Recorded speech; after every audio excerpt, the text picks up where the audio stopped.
तो जैसे कि चे बेकमॉक वालों को सबक सिखाने के लिए तैयार हो गई थी और यहाँ मिंजू उसको देखकर डर रहा है कि कहीं ये किसी का कत्ल ना कर दे। फिर वो बेकमॉक लेकर जाती है उन लोगों के पास जो ऑनलाइन आर्टिकल्स में कंटिन्यूअसली हेट फैला रहे थे। उन लोगों का पता जूही ने, जो मिंजू की एक्स से मिंजू के पूछने पे बताया था। वो और जानवी दोनों उन लोगों के अड्डे पे आ जाते हैं और सबको नॉकआउट करके वापस आ जाते हैं। अब बेकमॉक वालों ने जो रायता फैलाया था उसे सही करने के लिए टास्क फोर्स तैयार थी। उन लोगों का गोल था पहले तो सबसे इनकन्वीनियंस के लिए माफी मांगना, दूसरा सबको कॉम्पनसेट करना, तीसरा अपने जीते हुए गोल्ड मेडल को मीडिया के थ्रू फ्लॉन्ट करना।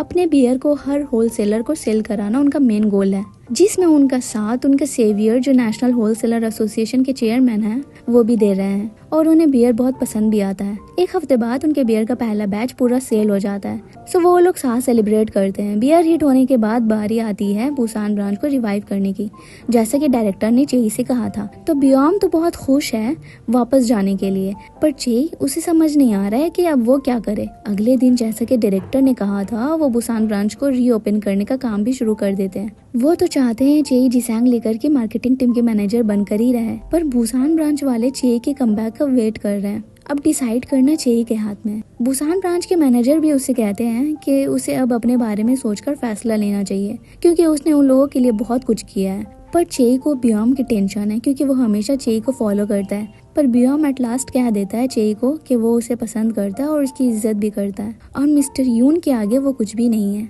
इसीलिए यून मिंजू ही चेई के लिए बेस्ट है। सो वो चेई से कहता है कि अब वो उसकी फिक्र ना करे, इसके आगे का रास्ता वो खुशी खुशी अकेले तय करने के लिए तैयार है।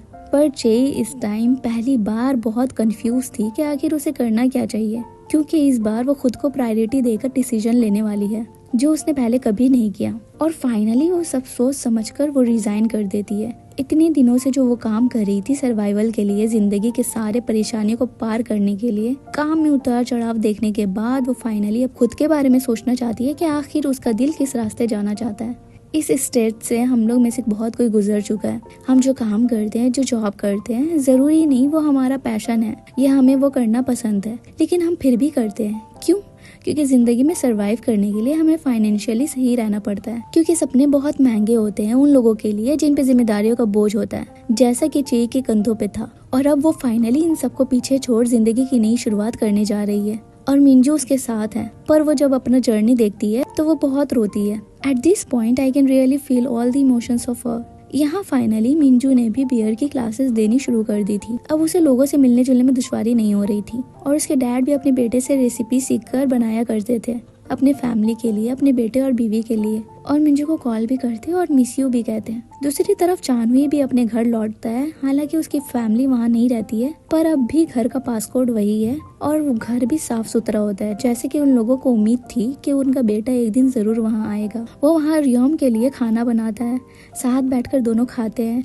रियोम उसे रिंग पहनाने को कहती है और चानवी उसे अपना आई कार्ड में पुराना नाम दिखाता है, क्योंकि रियोम अब उसकी फैमिली मेंबर बन गई थी। लास्ट में एम्प्लॉयज की रिटायरमेंट सेरेमनी सेलिब्रेट करते हैं। वो दोनों बहनें वियतनाम टूर पे जा रही है। जुआन 18वीं विलेज चीफ बन गई है। चेई अपने एक शॉप, जहाँ वो अच्छे अच्छे बियर्स को अपने शॉप में सेल करने वाली है, लोगों तक उस बियर्स को पहुंचाएगी। और शॉप की दूसरी तरफ उसके पसंद के रिकॉर्डिंग्स है जिसे वो हमेशा सुन सकती है।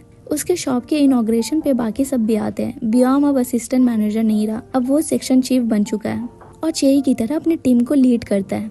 राव भी अपने काम में आगे बढ़ रहा है। चानवी और रियोम की शादी होने वाली है, क्योंकि फाइनली उसकी माँ मान गई है। चानवी ने अपने मैजिकल टोस्ट से उन्हें मना ही लिया, और इस तरह एंड में सारे लोग एक फोटो लेते हैं एक मेमोरी के तौर पे, और यह खूबसूरत सा ड्रामा यहीं खत्म हो जाता है।